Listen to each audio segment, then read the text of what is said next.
अच्छे दिन कांग्रेस के दिन। बिहार के बारे में क्या कहा जाता है? ज्ञान और मोक्ष की भूमि है बिहार। तो मोक्ष लेने तो लोग आ रहे हैं गया में पिंडदान करने के लिए, ज्ञान लेने कौन बिहार में आ रहा है? और अभी लड़ाई बीजेपी से है, नीतीश कुमार से नहीं। कुछ तो पक रहा है बिहार कांग्रेस में। इसका इशारा पटना में भी मिल रहा है, दिल्ली में भी। जो पक रहा है उसका मकसद क्या है, ये न दोस्त समझ पा रहे हैं और ना ही विरोधी। तीन चेहरे जिन्हें आप पहचानते हैं, दो को तो बिहार के लोग बहुत अच्छी तरह से जानते हैं। पहले हैं राजेश रंजन उर्फ पप्पू यादव, बिहार के चर्चित नेता हैं। 2024 लोकसभा चुनाव में निर्दलीय उम्मीदवार के तौर पर जीत हासिल करने के बाद से उनका कद राष्ट्रीय स्तर पर बढ़ा है। पप्पू यादव लोकसभा में निर्दलीय सांसद के तौर पर बैठते हैं, लेकिन खुद को कांग्रेस कार्यकर्ता बताते हैं। कांग्रेस उन्हें लेकर स्थिति साफ नहीं करती, लेकिन लोगों को अब ये बात साफ समझ आ रही है कि पप्पू यादव बिहार कांग्रेस में बड़ी हैसियत रखते हैं। पप्पू यादव क्या कहे और क्या कर रहे हैं, ये हम आपको आगे बताएंगे। अभी आप जान लीजिए कि 12 मार्च को दिल्ली में बिहार को लेकर एक मीटिंग होनी थी। इसमें राहुल गांधी और कांग्रेस अध्यक्ष मल्लिकार्जुन खड़गे को भी रहना था। ये मीटिंग टाल दी गई। अरे यार होली है अभी, तो हुआ खाने आना है। होली है अभी, तो हुआ खाने आना है। वजह क्या थी और अब मीटिंग कब होगी, इस सवाल पर बिहार कांग्रेस के अध्यक्ष अखिलेश सिंह ने पत्रकारों से पप्पू यादव को लेकर जो कहा, उसे मजाक में नहीं उड़ाया जा सकता। पप्पू बाबू अपडेट तय करेंगे तब फिर होगा। पप्पू बाबू के वजह से मीटिंग हुआ ना। लीडर ये है, तय हम करेंगे। तिकड़ी के दूसरे नेता हैं कन्हैया कुमार। छात्र नेता के तौर पर पहचान बनाने वाले कन्हैया कुमार ने राजनीति की शुरुआत सीपीआई से की, लेकिन जल्दी ही कांग्रेस का तिरंगा थाम लिया। कन्हैया के पास एनएसयूआई की जिम्मेदारी है। वो लोकसभा चुनाव में दिल्ली के मैदान में उतरे थे। हार का झटका झेलने के बाद काफी समय तक नेपथ्य में रहे, लेकिन अब बिहार में सक्रिय हो गए हैं। 16 मार्च से कांग्रेस पश्चिमी चंपारण से पलायन रोको नौकरी दो यात्रा निकालने जा रही है। कन्हैया कुमार उसके पोस्टर बॉय हैं और तीसरे हैं कृष्णा अल्लावरू। यूथ कांग्रेस के प्रमुख नेता के तौर पर पहचान बनाने वाले कृष्णा बिहार कांग्रेस के प्रभारी बनाए गए हैं। वो यूथ कांग्रेस के भी प्रभारी हैं। अब मुद्दे की बात समझिए।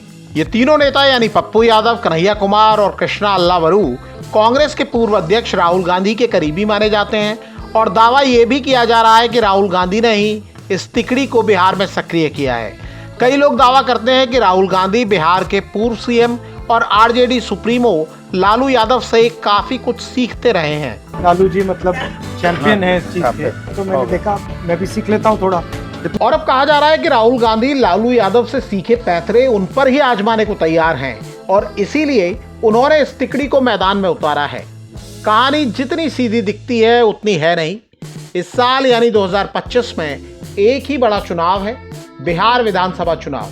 राहुल गांधी वहां अपनी यानी कांग्रेस की ताकत दिखाना चाहते हैं। 2024 के लोकसभा चुनाव में कांग्रेस ने बीते 2 लोकसभा चुनाव के मुकाबले अच्छा प्रदर्शन किया, 99 सीटें जीती। अगर लालू यादव ने अड़ंगा ना लगाया होता और पप्पू यादव कांग्रेस के टिकट पर चुनाव लड़े होते तो कांग्रेस की सीटें 100 होती। लोकसभा चुनाव में कांग्रेस ने जो हासिल किया था वो हरियाणा, महाराष्ट्र और दिल्ली विधानसभा चुनाव में उसके हाथ से फिसल गया।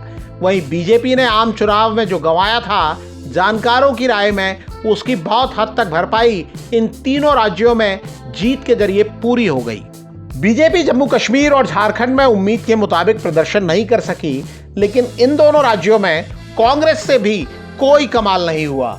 नतीजा ये हुआ कि विपक्षी दलों के गठबंधन इंडिया में कांग्रेस और राहुल गांधी के खिलाफ आवाज बुलंद होने लगी।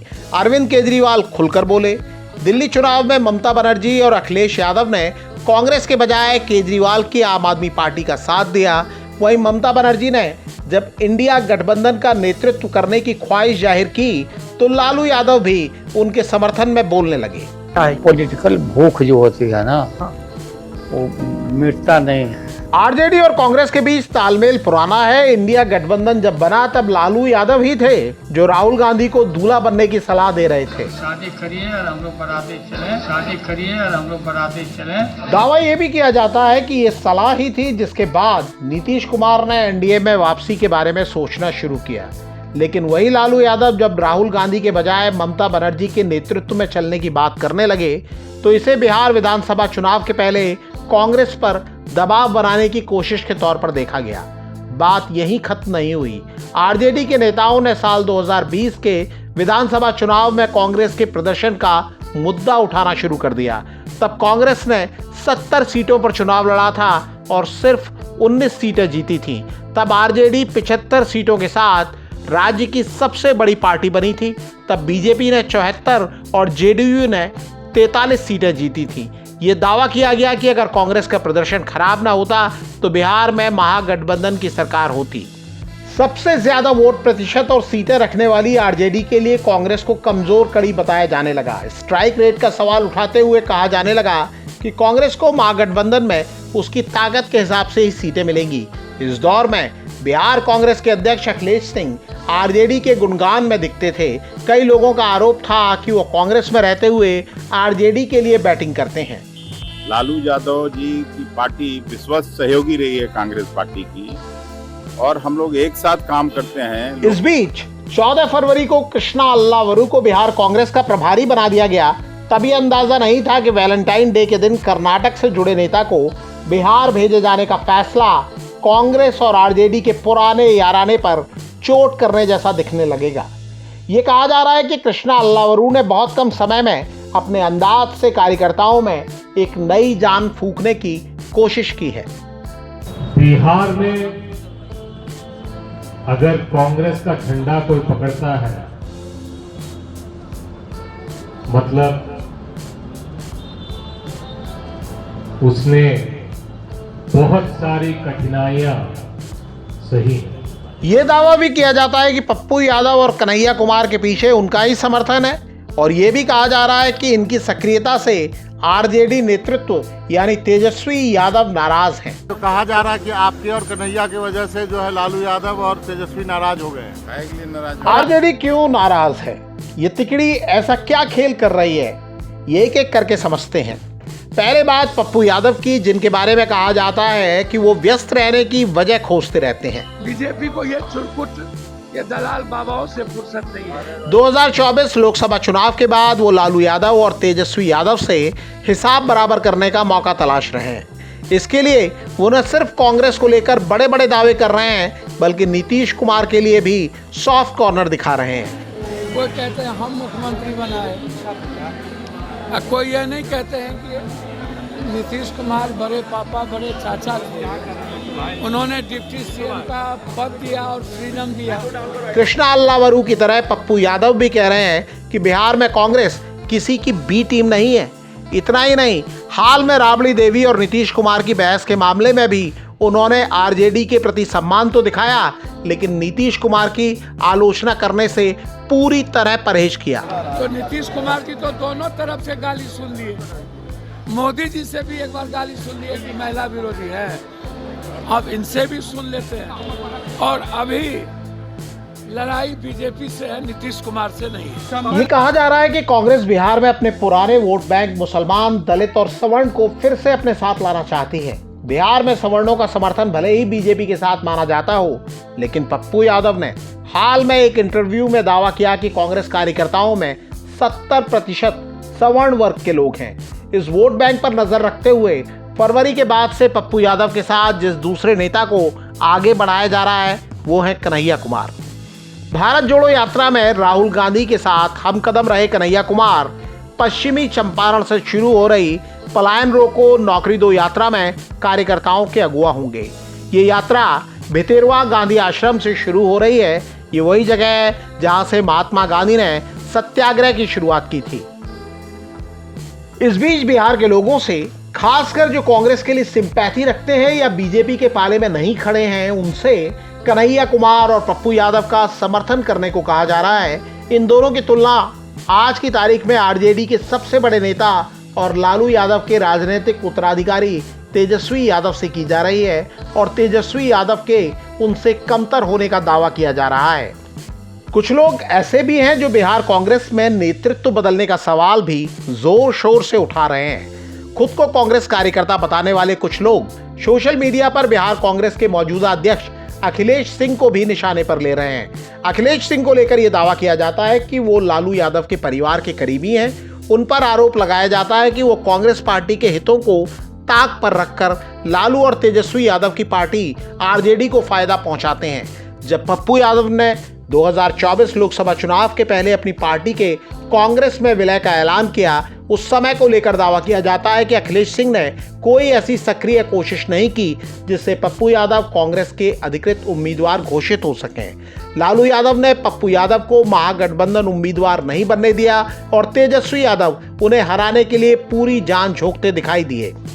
ये दावा भी किया जाता है कि वो कन्हैया कुमार के बढ़ते कद से खुश नहीं है। कोई नाराजगी नहीं, जितना एक्टिविटी कांग्रेस का होगा हमको तो खुशी होगी। वहीं पप्पू यादव के साथ उनके रिश्ते खट्टे मीठे माने जाते हैं। सर क्या दिल मिल गए होली में? कुछ नहीं, दिल मिले हैं। अच्छा एक बात बताइए, कांग्रेस के अध्यक्ष है ना? हाँ और हम एसोसिएट मेंबर हैं। हाँ, बगैर इनका क्या मतलब है? कन्हैया और पप्पू यादव को तरजीह दिए जाने से राहुल गांधी के राजनीतिक मेंटोर लालू यादव और तेजस्वी यादव भी खुश नहीं बताए जाते हैं। तो कहा जा रहा है कि आपके और कन्हैया की वजह से जो है लालू यादव और तेजस्वी नाराज हो गए हैं। काहे के लिए नाराज? और आप लोगों से पूछा भी नहीं किया अखिलेश जी? कोई नाराज? जाहिर है जो सवाल पप्पू यादव से पूछा गया उसका जवाब देकर अखिलेश सिंह ने कई और सवाल खड़े कर दिए। बहरहाल कांग्रेस के समर्थक स्ट्राइक रेट के मुद्दे पर भी आरजेडी की आंखों में आंखें डालकर बात कर रहे हैं। ये कहा जा रहा है कि 2020 के विधानसभा चुनाव को 5 साल हो गए हैं, जबकि लोकसभा चुनाव बीते साल ही हुआ था, जहां कांग्रेस ने 9 सीटों पर चुनाव लड़कर 3 सीटें जीती थी। वहीं 26 सीटों पर चुनाव लड़ने वाली आरजेडी सिर्फ 4 सीट जीत सकी थी। कांग्रेस का वोट प्रतिशत विधानसभा चुनाव के बराबर रहा, जबकि आरजेडी का वोट प्रतिशत भी घटा। इस बीच सवाल यह भी है कि अगर महागठबंधन को बहुमत मिला तो सीएम कौन होगा? कांग्रेस नेता अगर मगर किए बिना तेजस्वी यादव का नाम लेने को तैयार नहीं है। कांग्रेस विधायक अजीत शर्मा ने हाल में कहा कि अगर आरजेडी को सबसे ज्यादा सीटें मिलती हैं तो तेजस्वी मुख्यमंत्री बनेंगे, लेकिन इसका फैसला राहुल गांधी और सोनिया गांधी करेंगे। जानकारों का दावा है कि कांग्रेस खासकर इन 3 नेताओं पप्पू यादव, कन्हैया कुमार और कृष्णा अल्लावरू के रुख ने 1 महीने के अंदर ही बिहार में नए राजनीतिक समीकरण की चर्चाएं शुरू करा दी हैं। कांग्रेस के बड़े नेता रिकॉर्ड पर कुछ भी कहने से बच रहे हैं, लेकिन संकेतों और सूत्रों के हवाले से मीडिया में रिपोर्टें आ रही हैं कि अगर सम्मानजनक सीटें नहीं मिली तो कांग्रेस बिहार में भी दिल्ली जैसा फैसला ले सकती है। दिल्ली विधानसभा चुनाव में शुरुआती कोशिशों के बाद भी आम आदमी पार्टी और कांग्रेस का गठजोड़ नहीं हो सका था। दिल्ली में कांग्रेस ने खुद एक भी सीट नहीं जीती, लेकिन कम से कम 14 सीटों पर उसने आम आदमी पार्टी को हराने की व्यवस्था कर दी और अरविंद केजरीवाल की पार्टी का सपना टूट गया। आरजेडी को अभी तक प्रशांत किशोर की नई पार्टी और असदुद्दीन ओवैसी की एआईएमआईएम की ही चिंता थी, लेकिन कांग्रेस के बदले रुकने पार्टी नेताओं को सोचने के लिए मजबूर जरूर किया होगा। पप्पू यादव जब दावा करते हैं कि बिहार में कांग्रेस के बिना बीजेपी को हराना संभव नहीं है, तो इसे आरजेडी के लिए परोक्ष चेतावनी के तौर पर देखा जा रहा है। उनके अंदाज को लेकर कोई गलतफहमी न रह जाए, वो इसका भी ध्यान रखते हैं। पप्पू यादव दावा करते हैं कि बिहार चुनाव में कांग्रेस बड़े भाई की तरह काम करेगी, चुनाव में बराबरी की स्थिति रहेगी, और फिर ये भी कह देते हैं कि कांग्रेस कभी गठबंधन नहीं तोड़ती है, यानी वो गेंद आरजेडी के पाले में डाल देते हैं। हम लोग मिल के काम करेंगे और आप देखते चलिए, ये जिम्मेदारी कांग्रेस ने मसाला तैयार कर दिया है और इसका असर भी महसूस किया जा रहा है।